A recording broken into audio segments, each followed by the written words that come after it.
Wah, sejak virus corona menyerang, Kak Lia sampai lupa kalau Kak Lia punya kebun binatang, Eagle Nest Zoo. Wah, Kak Lia harus lihat-lihat nih, bagaimana keadaan binatang-binatang di kebun binatang Kak Lia. Wah, ternyata semuanya baik-baik saja. Pegawai-pegawai Kak Lia merawat binatang-binatang dengan baik. Pohon-pohon juga masih subur. Binatang-binatang juga terlihat sehat. Ada gajah, gajahnya terlihat gemuk sekali. Ada kelinci. Ada beruang, harimau. Wah, ada Dalmatian juga.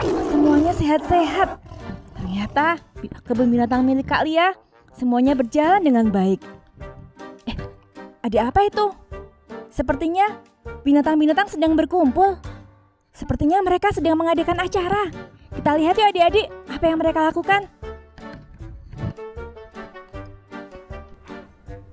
Wah kelinci, enak ya jadi sepertimu. Manusia pasti sayang sama kamu. Mereka suka pegang-pegang bulumu yang halus. Mereka suka sayang-sayang kamu, tidak seperti aku. Manusia takut lihat aku. Beruang, kamu jangan seperti itu. Kamu jangan menganggap diri rendah seperti ini. Kamu adalah ciptaan Tuhan yang hebat. Wah iya, maafkan aku Tuhan. Aku hampir lupa. Aku sampai sering rendah diri karena aku sering ditakuti manusia. Ampuni aku Tuhan, aku tidak mau seperti itu lagi. Aku adalah ciptaan Tuhan yang luar biasa. Wah, hebat beruang. Kalau begitu kita sama-sama memuji Tuhan. Ayo kita panggil gajah sama anjing. Oke, ayo anjing, gajah.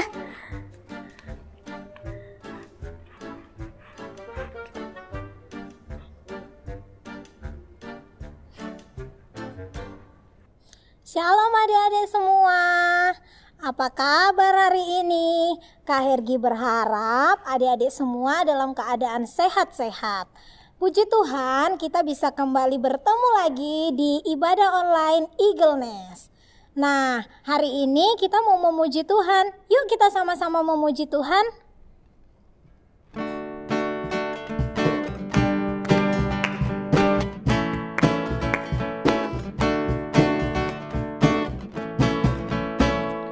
Aku mau ikut, aku mau ikut, aku mau ikut Tuhan. Bukan ikut-ikutan.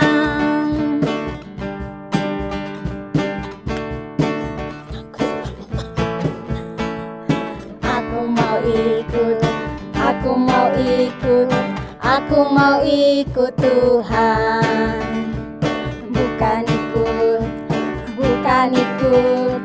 Bukan ikut-ikutan. Bukan karena papa, bukan karena mama, bukan pula karena adik dan kakak. Bukan karena terpaksa, bukan karena hadiah, tapi karena cinta Tuhan. Cinta, cinta, cinta Tuhan. Cinta, cinta, cinta, cinta Tuhan. Yuk kita berdoa sama-sama. Mari kita berdoa. Bapa yang baik, kami bersyukur pada hari ini kami boleh kembali bersekutu bersama-sama dalam ibadah online Eagle Nest. Bapa yang baik, pimpin kami dari awal, pertengahan hingga akhirnya. Sehingga kami semua bisa fokus, sehingga kami semua bisa benar-benar memuji memuliakan nama-Mu. Terima kasih Tuhan, kami mengucap syukur. Haleluya. Amin. Kita masih mau nyanyi lagi ya teman-teman, adik-adik semua yang ada di rumah. Yuk kita nyanyi lagi.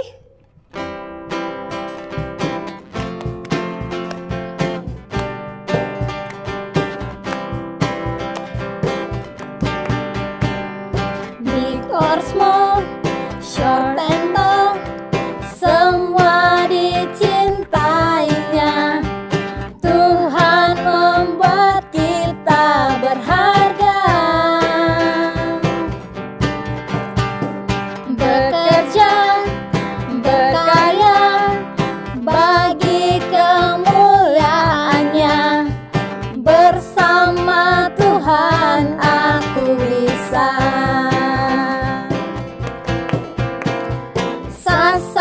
Sa, aku bisa. Ta, bertalenta. Bersama Tuhan aku bisa. Sa, aku bisa. Takkan berputus asa. Bersama Tuhan aku bisa. Lagi, big or small?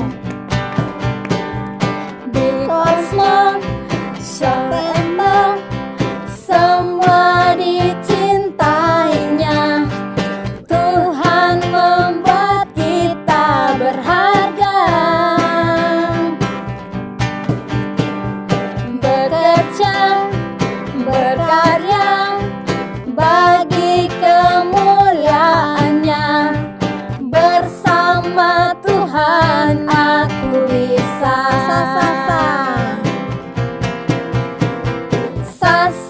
Sa, aku bisa. Ta, bertalenta. Bersama Tuhan aku bisa.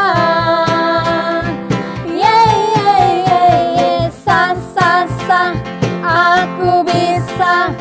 Takkan berputus asa.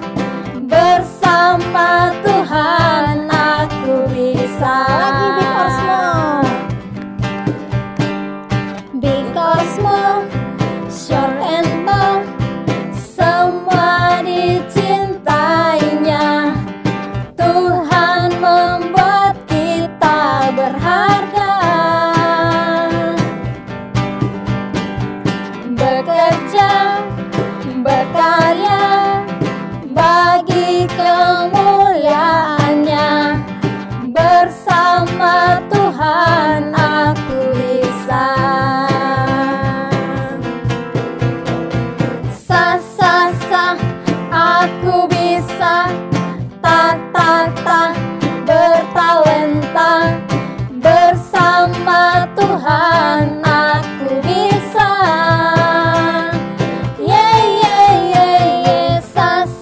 Sa, aku bisa. Takkan berputus asa. Bersama Tuhan aku bisa. Bersama Tuhan. Bersama Tuhan aku bisa. Bersama Tuhan. Bersama Tuhan aku bisa. Ya, adik-adik, sekarang saatnya kita mau mendengarkan firman Tuhan. Yuk kita berdoa bersama-sama. Tuhan Yesus yang baik, kami bersyukur hari ini kami mau mendengarkan firman Tuhan. Kami percaya firman Tuhan yang akan kami dengar itu boleh kami lakukan dalam kehidupan kami. Haleluya, amin. Nah, sebelum kita firman Tuhan, kita menyanyi dulu ya. Iya, Kakak.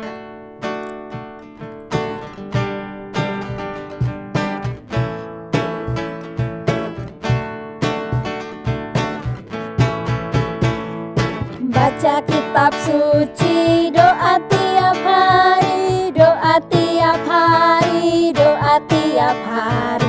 Baca kitab suci, doa tiap hari kalau mau tumbuh, kalau mau tumbuh, kalau mau tumbuh. Glory haleluya, baca kitab suci, doa tiap hari kalau mau tumbuh. Sekali lagi ya. Baca kitab suci, doa tiap hari.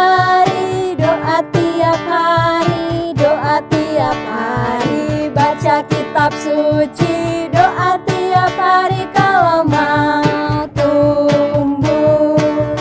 Kalau mau tumbuh, kalau mau tumbuh, beri haleluya, baca kitab suci, doa tiap hari kalau mau tumbuh.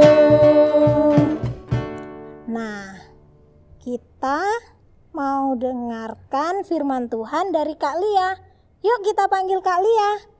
Kak Lia. Kak Lia. Hai binatang-binatang. Wah, kalian hebat sekali. Dari tadi Kak Lia mendengar loh, kalian memuji Tuhan, bersyukur sama Tuhan. Hebat sekali. Walaupun kalian binatang, ternyata kalian semua takut akan Tuhan. Padahal manusia saja kadang-kadang tidak takut sama Tuhan. Kalian hebat dan luar biasa. Nah, sekarang Kak Lia gantian ya yang mau cerita sama adik-adik di rumah. Sekarang kalian semua masuk ke dalam kandang dulu ya. Makan yang banyak ya biar gendut ya. Dah. Wah, luar biasa binatang-binatang Kak Lia. Eagle Nesu ini pasti akan berkembang dengan pesat. Nah, adik-adik sudah ada di sini semua.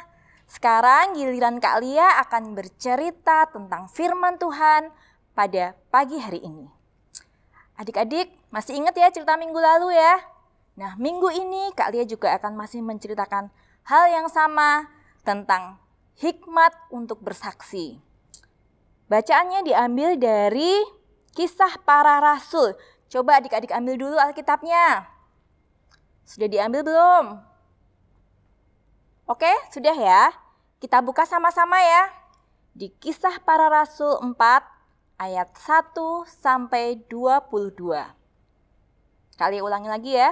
Kisah Para Rasul 4 ayat 1 sampai 22. Kisahnya tentang Rasul Petrus dan Yohanes. Sudah ketemu semua adik-adik? Oke, nah cerita ini adalah sambungan dari cerita waktu Rasul Petrus dan Yohanes bersaksi tentang Tuhan Yesus. Ketika mereka menerima Roh Kudus, mereka berani untuk bersaksi tentang Tuhan. Kemudian mereka berkhotbah, menyembuhkan orang, dan mujizat terjadi. Pada waktu itu, Rasul Petrus dan Rasul Yohanes menyaksikan tentang Tuhan Yesus sebagai juru selamat yang menghapus dosa-dosa manusia dan mati kemudian bangkit untuk membawa kita semua memperoleh hidup yang kekal. Semua orang takjub mendengar khotbah dari Rasul Petrus dan Yohanes dan melihat mujizat-mujizat yang dilakukan oleh mereka. Kemudian dalam waktu singkat, kira-kira waktu itu ada 5.000 orang laki-laki bertobat, menerima Tuhan Yesus Kristus sebagai juru selamatnya. Nah, pada waktu itu adik-adik semua gempar dan heboh. Mereka semuanya, wah, orang berkumpul dengan banyak. Dan itu terdengar oleh para imam-imam dan kepala. Mereka takut, mereka marah. Siapa ini? Petrus dan Yohanes. Berani-beraninya mereka memberitakan tentang orang yang tidak jelas itu. Akhirnya pada malam hari, Yesus dan Petrus ditangkap oleh imam-imam para Yahudi. Mereka ditangkap, kemudian mereka ditahan di dalam penjara selama 1 malam. Karena waktu itu sudah malam adik-adik, jadi mereka tidak bisa ditanyai malam hari itu. Keesokan paginya, Rasul Petrus dan Yohanes mereka dihadapkan di depan sidang, dihadapkan oleh para imam-imam, kepala, yang mereka akan menanya-nanyai kepada Rasul Petrus dan Rasul Yohanes. Kira-kira Rasul Petrus dan Yohanes takut nggak ya adik-adik ya? Mereka mau disidang loh, dan kalau mereka ketahuan salah, mereka akan dipenjara dalam waktu yang lama. Mereka akan dihukum. Tapi waktu Petrus dan Yohanes ditanya-tanya, mereka tidak takut adik-adik. Mereka punya hikmat dari Tuhan. Karena mereka mengandalkan Tuhan. Mereka memberitakan tentang firman Tuhan, memberitakan tentang Yesus dengan kekuatan dari Roh Kudus, dengan hikmat dari Tuhan. Jadi bukan dengan kekuatan mereka. Mereka ditanya sama imam-imam besar, dengan kuasa siapa kamu berani melakukan hal-hal seperti itu? Saat itu mereka dengan berani menceritakan tentang Tuhan Yesus. Mereka berkata bahwa dengan nama Tuhan Yesus yang kau salibkan itu, bahwa hanya nama Yesus yang bisa menyelamatkan, yang bisa menghapus dosa. Mereka berkata dengan berapi-api menceritakan tentang karya penyelamatan Tuhan Yesus, bagaimana dia mati, dikubur dan bangkit pada hari ketiga. Akhirnya mereka semua, para imam-imam itu tidak bisa menjawab. Mereka bingung, waduh kok bisa jawab seperti itu ya? Kita tidak bisa menemukan kesalahan atas Petrus dan Yohanes. Tapi kita juga nggak bisa menghukum mereka, gimana ini? Sementara orang yang diselamatkan itu, orang yang sudah disembuhkan itu, mereka ada di situ. Itu ada di sebelahnya Petrus dan Yohanes. Sehingga mereka semua tidak bisa berkata apa-apa dan semua orang menyaksikan mujizat yang dilakukan oleh Petrus dan Yohanes. Akhirnya singkat cerita adik-adik, mereka tidak bisa menghukum Petrus dan Yohanes, dan Petrus dan Yohanes dilepaskan dan dibebaskan. Dan dengan pesan bahwa mereka tidak boleh bercerita lagi tentang Yesus. Tapi Petrus dan Yohanes tidak mengindahkannya dan tetap bercerita kemana-mana tentang Tuhan Yesus sebagai juru selamat. Nanti akan ada video, kalian bisa saksikan sebentar ya ceritanya, gambar atau video di bawah ini. Ketika Petrus dan Yohanes sedang berbicara kepada orang banyak, mereka tiba-tiba didatangi imam-imam dan kepala pengawal bait Allah serta orang-orang Saduki. Orang-orang itu sangat marah karena mereka mengajar orang banyak dan memberitakan bahwa dalam Yesus ada kebangkitan dari antara orang mati. Mereka ditangkap dan diserahkan ke dalam tahanan sampai keesokan harinya karena hari telah malam. Tetapi di antara orang yang mendengar ajaran itu banyak yang menjadi percaya. Sehingga jumlah mereka menjadi kira-kira 5.000 orang laki-laki.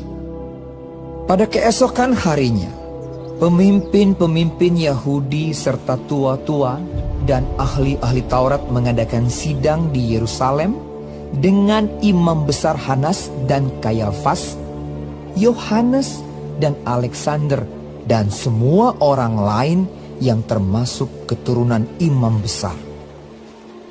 Lalu Petrus dan Yohanes dihadapkan kepada sidang itu dan mulai diperiksa dengan pertanyaan ini. Dengan kuasa manakah atau dalam nama siapakah kamu bertindak demikian itu? Maka jawab Petrus penuh dengan Roh Kudus. Hai pemimpin-pemimpin umat dan tua-tua, jika kami sekarang harus diperiksa karena suatu kebajikan kepada seorang sakit, dan harus menerangkan dengan kuasa manakah orang itu disembuhkan, maka ketahuilah oleh kamu sekalian dan oleh seluruh umat Israel bahwa dalam nama Yesus Kristus, orang Nazaret yang telah kamu salibkan, tetapi yang telah dibangkitkan Allah dari antara orang mati, bahwa oleh karena Yesus itulah orang ini berdiri dengan sehat sekarang di depan kamu. Yesus adalah batu yang dibuang oleh tukang-tukang bangunan, yaitu kamu sendiri. Namun ia telah menjadi batu penjuru. Dan keselamatan tidak ada di dalam siapapun juga selain di dalam Dia. Sebab di bawah kolong langit ini tidak ada nama lain yang diberikan kepada manusia yang olehnya kita dapat diselamatkan. Ketika sidang itu melihat keberanian Petrus dan Yohanes dan mengetahui bahwa keduanya orang biasa yang tidak terpelajar, heranlah mereka. Dan mereka mengenal keduanya sebagai pengikut Yesus. Tetapi karena mereka melihat orang yang disembuhkan itu berdiri di samping kedua rasul itu, mereka tidak dapat mengatakan apa-apa untuk membantahnya. Dan setelah mereka menyuruh rasul-rasul itu meninggalkan ruang sidang, berundinglah mereka dan berkata, tindakan apakah yang harus kita ambil terhadap orang-orang ini? Sebab telah nyata kepada semua penduduk Yerusalem bahwa mereka telah mengadakan suatu mukjizat yang menyolok dan kita tidak dapat menyangkalnya. Tetapi supaya hal itu jangan makin luas tersiar di antara orang banyak, baiklah kita mengancam dan melarang mereka supaya mereka jangan berbicara lagi dengan siapapun dalam nama itu. Dan setelah keduanya disuruh masuk, mereka diperintahkan supaya sama sekali jangan berbicara atau mengajar lagi dalam nama Yesus. Tetapi Petrus dan Yohanes menjawab mereka, Silakan kamu putuskan sendiri, manakah yang benar di hadapan Allah? Taat kepada kamu atau taat kepada Allah? Sebab tidak mungkin bagi kami untuk tidak berkata-kata tentang apa yang telah kami lihat dan yang telah kami dengar. mereka semakin keras mengancam rasul-rasul itu, tetapi akhirnya melepaskan mereka juga, sebab sidang tidak melihat jalan untuk menghukum mereka karena takut akan orang banyak yang memuliakan nama Allah berhubung dengan apa yang telah terjadi. Sebab orang yang disembuhkan oleh mujizat itu sudah lebih dari 40 tahun umurnya. Nah, adik-adik tadi sudah menyaksikan videonya. Sekarang kalian mau ajak adik-adik semua untuk melihat bagaimana Rasul Petrus dan Yohanes, dia dengan berani, dia dengan hikmat dari Tuhan, dengan Roh Kudus yang memberi hikmat, kekuatan bahwa mereka akan menceritakan tentang Tuhan Yesus. Adik-adik, takut nggak sih? Susah nggak sih menceritakan tentang Yesus? Memang kadang-kadang kita takut, adik-adik, kita harus ngomongnya seperti apa ya? Apalagi aku anak-anak kecil, Kak. Aku mau ngomongnya seperti apa tentang Tuhan Yesus? Adik-adik, walaupun kita masih kecil, tapi kita bisa bercerita tentang Tuhan Yesus. Kita berdoa terlebih dahulu sama Tuhan, minta Roh Kudus beri kita hikmat. Ingat ya adik-adik, hikmat itu bukan dari pikiran kita, bukan dari kepintaran kita, tapi dari Tuhan. Tuhan yang akan memberi kita kata-kata, Tuhan yang akan memberi kita hikmat bagaimana harus bercerita kepada teman kita, bagaimana kita harus bersaksi, menceritakan tentang Tuhan Yesus kepada mungkin mbak yang di rumah yang belum percaya Tuhan, atau kepada teman kita yang belum percaya Tuhan, atau mungkin kepada nenek, kakek, atau mungkin mama atau papa yang belum menerima Tuhan Yesus. Kalau kita berdoa, kita minta hikmat sama Tuhan, seperti Petrus dan Yohanes, kita bisa berani dan kita bisa berkata-kata. Setelah itu, biar Tuhan yang akan mengubah hati mereka.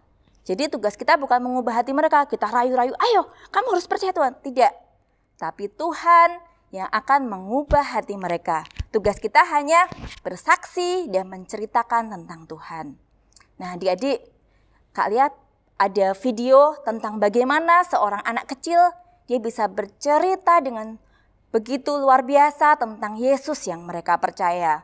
Dia bisa bercerita dengan sungguh-sungguh karena dia merasa bahwa dia sudah diselamatkan oleh Tuhan. Jadi dia ingin semua orang bisa diselamatkan juga oleh Tuhan. Kita lihat dulu videonya yuk.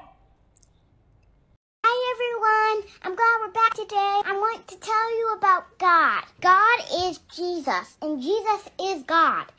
And Jesus came to earth to die for our sins, and he raised from the grave so that we can have eternal life and live with him forever in heaven. It's a great thing to talk about because God is the one who will set you free from sin.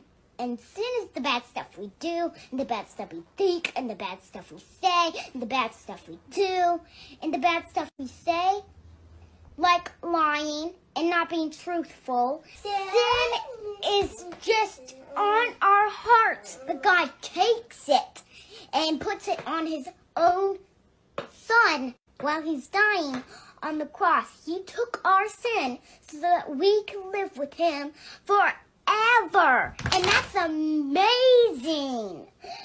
It's amazing that God takes our sin and gives it to Jesus, and Jesus dies on the cross and raised from the grave, and we can have eternal life with him. That's crazy. But I just wanted to talk to you guys about that because I know I love Jesus. I just love you, and I want to say goodbye. Goodbye, everyone.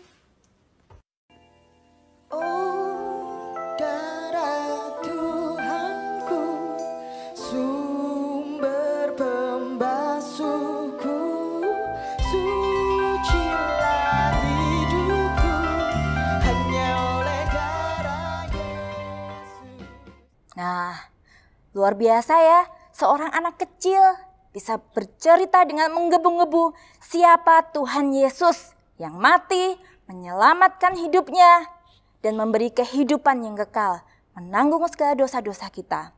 Nah, sekarang Kak Lia mau ajak kita semua berdoa untuk kita diberi hikmat, kita diberi keberanian untuk bersaksi, menceritakan tentang Tuhan Yesus kepada orang-orang yang belum percaya di sekitar kita. Mari kita akan berdoa. Tuhan Yesus, terima kasih buat firman-Mu Tuhan. Pada pagi hari ini, kami mengerti Tuhan bahwa Engkau yang memberikan hikmat kepada kami. Ajari kami Tuhan untuk berani bersaksi tentang-Mu Tuhan. Untuk berani menceritakan tentang Engkau sebagai juru selamat, satu-satunya yang bisa menyelamatkan kami. Yang menanggung dosa-dosa kami, menebus kesalahan kami, dan membawa kami ke dalam kehidupan yang kekal. Ajari kami Tuhan untuk berani menceritakannya kepada banyak orang Tuhan. Sehingga nama-Mu dipermuliakan dan banyak orang percaya dan menyebut Engkau sebagai satu-satunya Tuhan dan Juru Selamat. Terima kasih Tuhan. Dan pada pagi hari ini kami akan mengakhiri ibadah pada pagi hari ini. Dan kami akan berdoa yang diajarkan oleh Tuhan.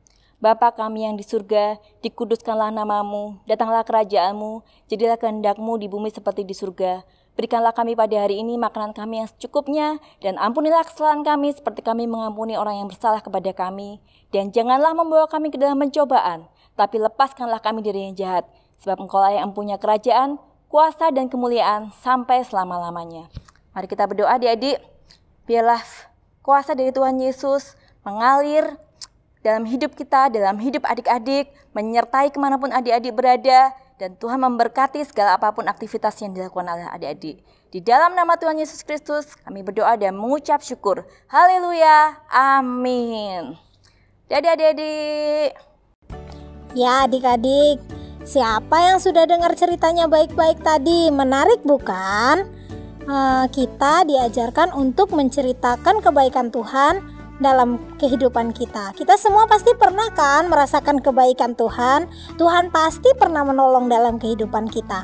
Nah sekarang buat adik-adik yang mau persembahan, mungkin adik-adik bisa bilang sama mama papa untuk mengirimkan persembahan ke sini.